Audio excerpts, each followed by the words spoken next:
कह रहे हैं, ये भी कह रहे हैं मैंने नहीं खाया, और अहम माने मैंने माटी खाई। नाहम भक्षितवान अम्बा, हे अम्बा, हे मां, मैंने माटी नहीं खाई। अच्छा लाला, तेने माटी नहीं खाई तो अपनो मुख दिखाए। ठाकुर जी बोले कि हाँ मैया, सांच तू आंच कहाँ है, देख ले मेरा मुख। तो छोटो सो मुखार बिंद कृष्ण हु ने फाड़ दिया। मैया के सामने जो लाला ने अपने मुख खोला, और मैया लाला के मुख में झांक करके देखने लगी कि कहीं मेरे लाला के मुख में माटी तो नहीं है। अब मैया को मिट्टी विट्टी तो कुछ दिखाई नहीं पड़ी। सुखदेव जी भागवत में कह रहे हैं कि आज लाला के मुख में संपूर्ण ब्रह्मांड का मां दर्शन कर रही है, सारा ब्रह्मांड दिखाई दे रहा है। केवल ब्रह्मांड ही नहीं, आज भी कभी आप जाओ ब्रज में तो जो गोकुल है, गोकुल के समीप ही है ब्रह्मांड घाट, जहां ठाकुर जी ने मां को अपने मुख में ब्रह्मांड का दर्शन कराया। उस ब्रह्मांड में गोकुल का दर्शन कर रही है, गोकुल में नंद भवन का दर्शन कर रही है, नंद भवन में अपना भी दर्शन कर रही है लाला के मुख में, और लाला का भी दर्शन कर रही है, अंदर भी मां डांट रही है। वाह, ठाकुर जी ठीक है तो कह रहे थे ना। अब देखो मैया तो डर गई। मैया बोली कि जे मेरे लाला के मुख में कहां से आलाय बलाय आ गई। तो मैया ने तो आंखें बंद कर ली डर करके। ठाकुर जी मंद मंद मुस्कुरा रहे हैं कि मैया मेरे मुख में ब्रह्मांड का दर्शन करके डर गई है।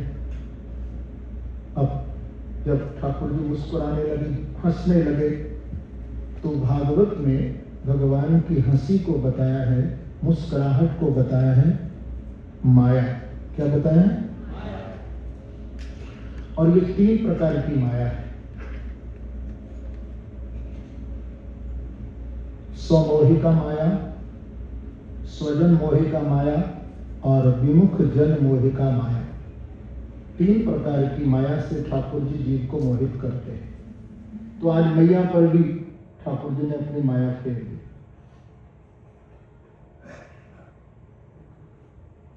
तो थोड़ी देर में जब आंखें मैया ने खोली तो ठाकुर जी हंसते हुए मां से बोले, मैया तैने मेरे मुख में माटी देखी? कहीं माटी तो को दिखाई दी नहीं? तो मालूम मैया कहां बोली, सब जग झूठो, केवल एक मेरा लाला ही सांचो। मैंने तो अपने लाला के मुख में कहीं माटी नहीं देखी। एक ठाकुर जी की मुस्कुराहट पर मैया सारी बातें भूल गई। ये प्रभु ने मृद भक्षण लीला की। सुखदेव जी महाराज कहते हैं फिर भगवान ने मटकी फोड़ी लीला भी की और ठाकुर जी का नाम पड़ा दामोदर, क्योंकि मैया ने पेट से ठाकुर जी को बांधा था। भगवान 2.5 वर्षीय अवस्था में उस मालिन के ऊपर कृपा किए और कृपा करके फिर आए प्रभु नंदगांव। जब नंदगांव में प्रभु आए तो आकर के नंदगांव में प्रभु ने सबसे पहले बछड़ा चराया है, और बछड़ा चराने की लीला में सबसे पहले ठाकुर जी ने वत्सासुर को ही मारा है। फिर प्रभु ने बकासुर को मारा। ये जो बकासुर है ना, नाम सुना ना, बकासुर आया था। ये बकासुर जो है पूतना का भैया था। इसलिए सुखदेव जी ने भागवत में पूतना को पूतना नहीं कहा, अहो वकीयम। पूतना का एक नाम है वकी, माने बकासुर की बहन। इसलिए सुखदेव जी ने नाम नहीं लिया था, अहो वकीयम स्तनकाल पूतम। बकासुर की बहन पूतना अपने स्तन से विष लगा करके आई, ऐसा बोले। तो बकासुर को मारा। फिर ठाकुर जी ने उस अघासुर को भी मारा। महान सर्प अजगर के रूप में आया। देखिए संस्कृत में अघ का अर्थ होता है पाप। अघ माने होता है पाप। ये जो असुरों को ठाकुर जी मार रहे हैं, इन सब के एक तात्पर्य है, एक रस है। ये सब हमारी भक्ति में विक्षेप है, सब हमारी भक्ति में ये रुकावट डालते हैं। ये सब असुर, कभी बकासुर, कभी अघासुर। कभी कभी लोग ना जब कोई तीर्थ में जाते हैं या वृंदावन में हमारे पास आते हैं, बांके बिहारी जी का दर्शन करने जब जाते हैं, तो मुझे आके लोग कहते हैं कि गुरुदेव हमने बिहारी जी का दर्शन किया और मन में एक संकल्प हमारे उठा कि ऐसा हमने सुना है कि भाई तीर्थ में जाओ, धाम में जाओ तो कोई वस्तु हमें जो आपकी प्रिय हो उसे त्यागना चाहिए। कोई फल हो, कोई और अन्य वस्तु हो। तो किसी ने मुझे कहा कि गुरुदेव हमने संकल्प लिया है कि हम आज से नाशपाती नहीं खाएंगे। किसी ने बताया कि हम पपीता नहीं खाएंगे। भैया इन फलों को छोड़ने से क्या होगा, ये तो और हेल्थ अच्छी रहेगी, फल तो खूब खाओ। जो छोड़ना था वो नहीं छोड़ा। क्या छोड़ा? पपीता, एप्पल, सेब, ये सब हम छोड़ रहे। अरे जब आप तीर्थ में गए हो तो तीर्थ में जाकर के ये अघ को मारो जो हमारे अंदर पाप है, कोई बुरी आदत हमारे अंदर है। जब तुम ठाकुर जी का दर्शन करने के लिए जाओ तो उनके सामने संकल्प लो कि मेरे अंदर ये बुरी आदत है, आज मैं प्रभु संकल्प ले रहा हूं कि मैं आपके चरणों में इसे त्याग रहा हूं। अब ये आदत को मैं दोबारा नहीं अपनाऊंगा। तो ये अघ को मारना है। ठाकुर जी ने अघासुर को मारा। अघ माने होता है पाप। और अघासुर के मारने की लीला सभी ब्रजवासी ग्वाल वालों ने अपने अपने घरों में जाकर के 1 वर्ष के बाद बताई थी। क्योंकि ब्रह्मा जी भगवान की लीला का जब दर्शन करने के लिए आए थे, बिभ्रद वैणुम जठर पटयो श्रृंग वैत्रे च कक्षे, ऐसा सुखदेव जी बोल रहे हैं। इस झांकी से ठाकुर जी ना ग्वाल वालों के साथ भोजन कर रहे थे। तो ब्रह्मा जी ने देखा, उन्होंने मन में सोचा कि इनको लोग ब्रह्म कहते हैं, ये कैसा ब्रह्म है, ये तो ब्रजवासियों की झूठन खा रहा है। तो ब्रह्मा जी को ब्रह्म की लीला में थोड़ा संदेह हो गया, भ्रम हो गया। तो ब्रह्मा जी ने जितने बचना थे, जितने ग्वाल थे, सब अंतर्धान कर दिए, छुपा दिए। और ब्रह्मा जी ने मन में सोचा कि अब मैं देखूं कैसे कृष्ण की लीला होगी। अब ठाकुर जी भोजन करके उठे तो बछड़ा देखने के लिए गए, तो बछड़ा तो पहले पीछे से ग्वाल भी अंतर्धान कर दिए थे। तो जब आए ठाकुर जी तो समझ गए, लगता है कि इस बूढ़े ब्रह्मा की बुढ़ापे में बुद्धि सटिया गई है, थोड़ा इसकी और अकल ठिकाने लगा देता हूं। तो जितने बछड़ा हैं, जितने ग्वाल हैं, उतने ही ठाकुर जी ने रूप बना लिए।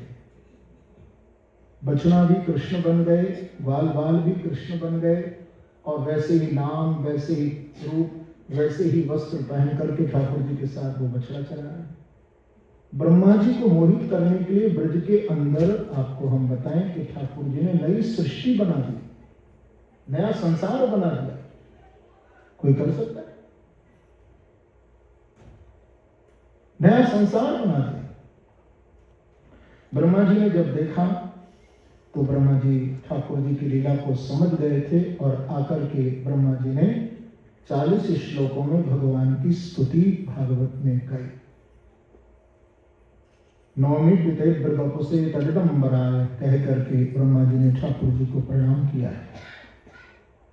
अहो भाग्यम नंद गोप ब्रजो कृशाम यन मित्रम परमानंदम पूर्णम ब्रह्म सनातनम। और देखिए एक बात बड़ी सुंदर ब्रह्मा जी ने स्तुति में कही है। ब्रह्मा जी कहते हैं कि देखो क्षमा मांग रहे हैं ठाकुर जी से, तो क्या कहकर के मांग रहे हैं? ब्रह्मा जी कहते हैं कि ये जो संसार है प्रभु आपका गर्व है, जैसे माँ होती है और माँ के पेट में बच्चा होता है, तो ब्रह्मा जी कहते हैं कि ये सारा संसार आपका गर्भ है और इसमें मैं एक छोटा सा आपका बच्चा, ब्रह्मा कह रहे हैं कृष्ण को, मैं एक छोटा सा बच्चा हूं। जैसे एक गर्भस्थ शिशु जो गर्भ में है माँ के और माँ के पेट में लात मारता है, लात चलाता ना बच्चा, ब्रह्मा जी कह रहे हैं वो लात चलाता है माँ के गर्भ में, लेकिन माँ उसके सभी अपराधों को क्षमा कर देती है, जो गर्भस्थ शिशु है। इसी प्रकार से ब्रह्मा जी भागवत में कह रहे हैं कि प्रभु मैं तो आपका बालक हूं। जैसे गर्भस्थ शिशु को मां क्षमा कर देती है, ऐसे प्रभु आप मुझे भी क्षमा करें। तो 40 श्लोकों में आप देखिए, और फिर स्तुति करने के बाद ब्रह्मा जी ने ना ठाकुर जी की 3 परिक्रमा लगाई। भगवान नारायण की, भगवान कृष्ण की 3 परिक्रमा नहीं होती, कितनी होती? 4। लेकिन 3 परिक्रमा क्यों लगे? क्योंकि कोई व्यक्ति जब किसी का अपराध करता है ना, गलती करता है किसी की, तो सामने आने में थोड़ा सा वो कतराता है,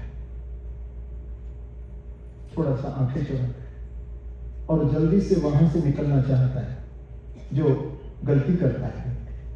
तो ब्रह्मा जी से गलती हो गई और ब्रह्मा जी जब ठाकुर जी की स्तुति करने के बाद जब परिक्रमा लगाने लगे, तो ब्रह्मा जी को डर लग रहा था कि कहीं मेरे को डांट न पड़े ठाकुर जी की, तो जल्दी में मैं यहां से निकल जाऊं, तो एक परिक्रमा लगाना ही ब्रह्मा जी भूल गए।